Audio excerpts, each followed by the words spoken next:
सर्वमंगलमांगल्ये शिवे सर्वार्थसाधिके शरण्ये त्र्यंबके गौरी नारायणी नमस्तुते। नमस्कार दोस्तों, आप सभी को श्री दुर्गा नवरात्रि की हार्दिक शुभकामनाएं।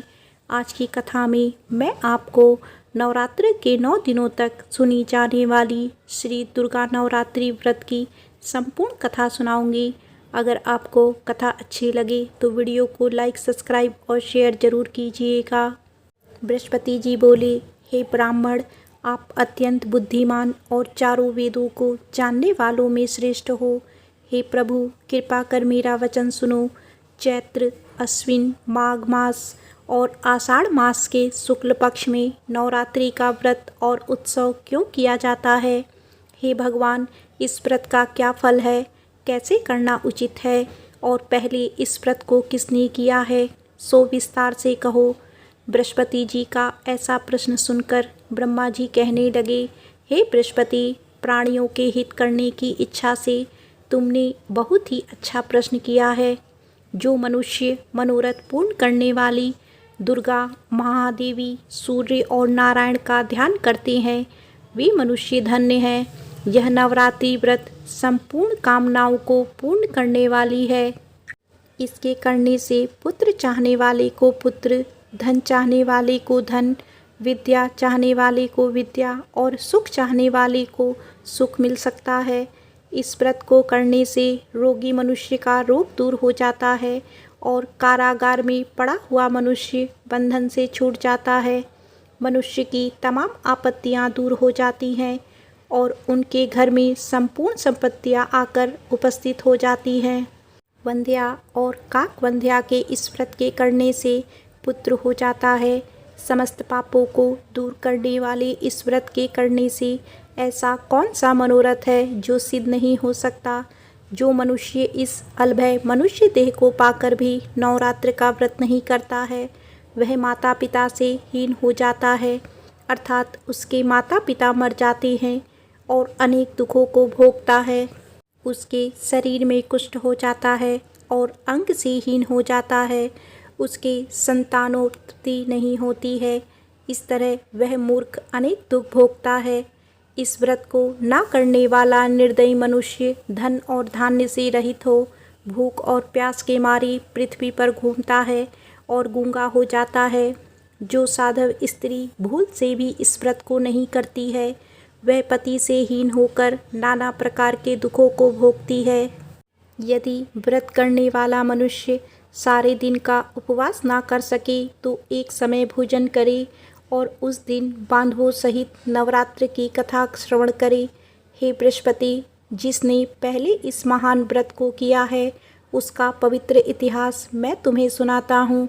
तुम सावधान होकर सुनो।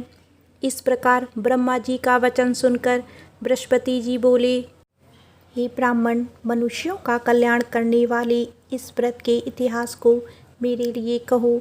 मैं सावधान होकर सुन रहा हूँ। आपकी शरण आए हुए मुझ पर कृपा करो। ब्रह्मा जी बोले, पीठत नाम के मनोहर नगर में एक अनाथ नाम का ब्राह्मण रहता था। वह भगवती दुर्गा का भक्त था। उसके संपूर्ण सद्गुणों से युक्त, मानो ब्रह्मा की सबसे पहली रचना हो, ऐसी यथार्थ नाम वाली सुमति नाम की एक अत्यंत सुंदर पुत्री पैदा हुई। वह कन्या सुमति अपने पिता के घर बालकपन में अपनी सहेलियों के साथ क्रीड़ा करती हुई इस तरह बढ़ने लगी, जैसे शुक्ल पक्ष में चंद्रमा की कला बढ़ती है। उसका पिता प्रतिदिन दुर्गा की पूजा और होम किया करता था। उस समय वह भी नियम से वहाँ उपस्थित होती थी। एक दिन वह सुमति अपनी सखियों के साथ खेलने में लग गई और भगवती के पूजन में उपस्थित नहीं हुई। उसके पिता को पुत्री की ऐसी असावधानी देखकर क्रोध आया और पुत्री से कहने लगा कि हे दुष्ट पुत्री, आज प्रभात से तुमने भगवती का पूजन नहीं किया। इस कारण मैं किसी कुष्ठी और दरिद्र मनुष्य के साथ तेरा विवाह करूँगा। इस प्रकार पिता के वचन सुनकर सुमति को बड़ा दुख हुआ और पिता से कहने लगी, हे पिताजी, मैं आपकी कन्या हूँ। मैं आपके सब तरह से अधीन हूँ। जैसी आपकी इच्छा हो मेरा विवाह कर सकते हो, पर होगा वही जो मेरे भाग्य में लिखा है। मेरा तो इस पर पूर्ण विश्वास है। मनुष्य ना जाने कितने मनोरथों का चिंतन करता है, पर होता वही है जो भाग्य में विधाता ने लिखा है। जो जैसा करता है उसको फल भी उसी कर्म के अनुसार ही मिलता है, क्योंकि कर्म करना मनुष्य के अधीन है, पर फल देव के अधीन है। जैसे अग्नि में पड़े हुए तृणादि उसको अधिक प्रदीप्त कर देते हैं, उसी तरह अपनी कन्या के निर्भयता से कहे हुए वचन सुनकर उस ब्राह्मण को अधिक क्रोध आया। तब उसने अपनी कन्या का एक कुष्ठी से विवाह कर दिया और अत्यंत क्रुद्ध होकर कहने लगा कि जाओ, जल्दी जाओ, अपने कर्म का फल भोगो, देखे भाग्य पर रहकर क्या करती हो। इस प्रकार से कहे हुए पिता के कटु वचनों को सुनकर सुमति मन में विचार करने लगी कि अहो, मेरा बड़ा दुर्भाग्य है जिससे मुझे ऐसा पति मिला है। इस तरह अपने दुख पर विचार करती हुई सुमति अपने पति के साथ वन में चली गई और भयावनी कुशायुक्त उस जगह पर उन्होंने वह रात बड़े ही कष्ट से व्यतीत की। उस गरीब बालिका की ऐसी दशा देखकर भगवती पूर्ण के प्रभाव से प्रकट होकर सुमति से कहने लगी कि हे दीन ब्राह्मणी, मैं तुझ पर प्रसन्न हूँ। तू जो चाहे वरदान मांग सकती है। मैं प्रसन्न होने पर मनवांछित फल देने वाली हूँ। इस प्रकार भगवती दुर्गा का वचन सुन ब्राह्मणी कहने लगी कि आप कौन हैं जो मुझ पर प्रसन्न हुई हो। यह सब मेरे लिए कहो और अपनी कृपा दृष्टि से मुझ दीन दासों को कृतार्थ करो। ऐसा ब्राह्मणी का वचन सुनकर देवी कहने लगी कि मैं आदि शक्ति हूँ और मैं ही ब्रह्मा, विद्या और सरस्वती हूँ। मैं प्रसन्न होने पर प्राणियों का दुख दूर कर उनको सुख प्रदान करती हो। हे ब्राह्मणों, मैं तुम पर पूर्व जन्म के पुण्य के प्रभाव से प्रसन्न हूँ। तुम्हारी पूर्व जन्म का वृतांत सुनाती हूँ। सुनो, तुम पूर्व जन्म में शाद भील की स्त्री थी और अति पतिव्रता थी। एक दिन तेरे पति निषाद ने चोरी की। चोरी करने के कारण तुम दोनों को सिपाहियों ने पकड़ लिया और ले जाकर जेल खाने में कैद कर लिया। उन लोगों ने तुझे और तुम्हारे पति को भोजन भी नहीं दिया। इस प्रकार नवरात्रि के दिनों में तुमने कुछ ना खाया और ना जल ही पिया। इसीलिए 9 दिन तक नवरात्र का व्रत हो गया। हे ब्राह्मणी, उन दिनों में जो व्रत हुआ उस व्रत के प्रभाव से प्रसन्न होकर तुम्हें मनोवांछित वस्तु दे रही हूँ। तुम्हारी इच्छा हो सो मांगो। इस प्रकार दुर्गे के कहे वचन सुनकर ब्राह्मणी बोली कि अगर आप मुझ पर प्रसन्न हैं तो हे दुर्गे, आपको प्रणाम करती हूँ। कृपया कर मेरे पति के कोढ़ को दूर करो। देवी कहने लगी कि उन दिनों में जो तुमने व्रत किया था उस व्रत के एक दिन का पुण्य अपने पति का कोढ़ दूर करने के लिए अर्पण करो। मेरे प्रभाव से तेरा पति कोढ़ से रहित और सोने के समान शरीर वाला हो जाएगा। ब्रह्मा जी बोले। इस तरह देवी का वचन सुनकर वह ब्राह्मणी बहुत खुश हुई और पति की निरोग करने की इच्छा से ठीक है ऐसा बोली। तब उसके पति का शरीर भगवती दुर्गा की कृपा से कुष्ठहीन होकर अति क्रांति युक्त हो गया, जिसकी क्रांति के सामने चंद्रमा की क्रांति भी क्षीण हो जाती है।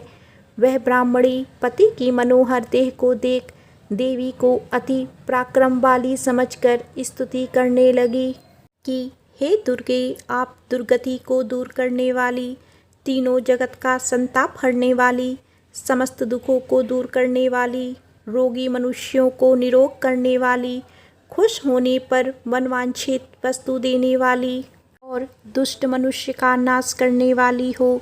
तुम ही जगत की माता और तुम ही पिता हो। हे अम्बे, मुझ अपराध रहित अबला को मेरे पिता ने कुष्ठी के साथ विवाह कर मुझे घर से निकाल दिया है। उसकी निकाली हुई पृथ्वी पर घूमने लगी। आपने ही मेरा इस आपत्ति रूपी समुद्र से उद्धार किया है।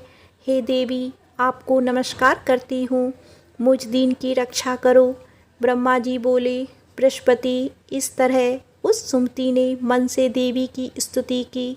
उसके द्वारा की गई देवी की स्तुति सुनकर देवी को बहुत संतोष हुआ और ब्राह्मणी से कहने लगी कि हे पुत्री, उदालय नाम का अति बुद्धिमान, धनवान, कीर्तिवान और जितेंद्रिय पुत्र शीघ्र ही होगा।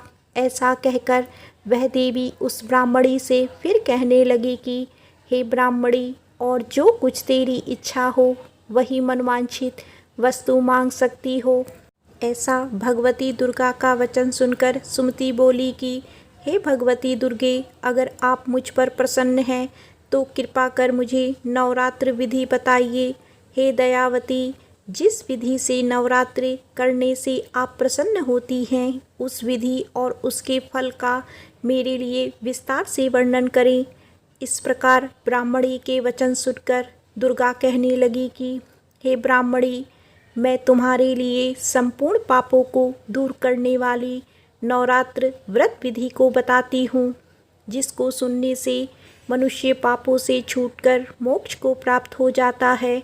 अश्विन मास के शुक्ल पक्ष की प्रतिपदा से लेकर 9 दिन तक विधि पूर्वक व्रत करें। यदि दिन भर का व्रत ना कर सकें तो एक समय भोजन करें। पढ़े लिखे ब्राह्मणों से पूछकर घट स्थापना करें और वाटिका बनाकर उसको प्रतिदिन जल से सींचें। महाकाली, महालक्ष्मी और महासरस्वती इनकी मूर्तियां बनाकर उनकी नित्य विधि सहित पूजा करें और पुष्पों से विधि पूर्वक अर्घ्य दें। बिजौरा के फूल से अर्घ्य देने से रूप की प्राप्ति होती है। जायफल से कीर्ति, दाख से कार्य की सिद्धि होती है। आंवले से सुख और केले से भूषण की प्राप्ति होती है। इस प्रकार फलों से अर्घ्य देकर यथाविधि हवन करें। खांड, घी, गेहूँ, शहद, जौ, तिल, बिल्व, नारियल, दाग और कंदम इनसे हवन करें।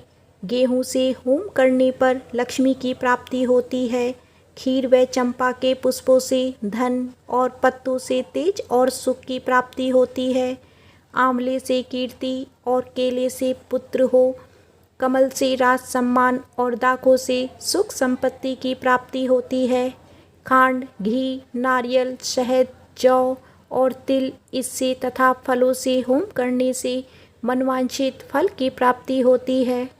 व्रत करने वाला मनुष्य इस विधान से होम कर आचार्य को अत्यंत नम्रता के साथ प्रणाम करे और यज्ञ की सिद्धि के लिए उसे दक्षिणा दे। इस महाव्रत को पहले बताई हुई विधि के अनुसार जो कोई करता है उसके सब मनोरथ सिद्ध हो जाते हैं। इसमें तनिक भी संशय नहीं है। इन 9 दिनों में जो कुछ दान किया जाता है उसका करोड़ों गुना फल मिलता है। इस नवरात्र के व्रत करने से ही अश्वमेघ यज्ञ का फल मिलता है। हे पुत्री, इस संपूर्ण कामना को पूर्ण करने वाले उत्तम व्रत को तीर्थ, मंदिर अथवा घर में ही विधि के अनुसार करें। ब्रह्मा जी बोले, हे बृहस्पति, इस प्रकार ब्राह्मणी को व्रत की विधि और फल बताकर देवी अंतर्ध्यान हो गई। जो मनुष्य या स्त्री इस व्रत को भक्ति पूर्वक करता है वह इस लोक में सुख पाकर अंत में दुर्लभ मोक्ष को प्राप्त होता है। हे बृहस्पति, यह दुर्लभ व्रत का महात्म्य मैंने तुम्हारे लिए बताया है।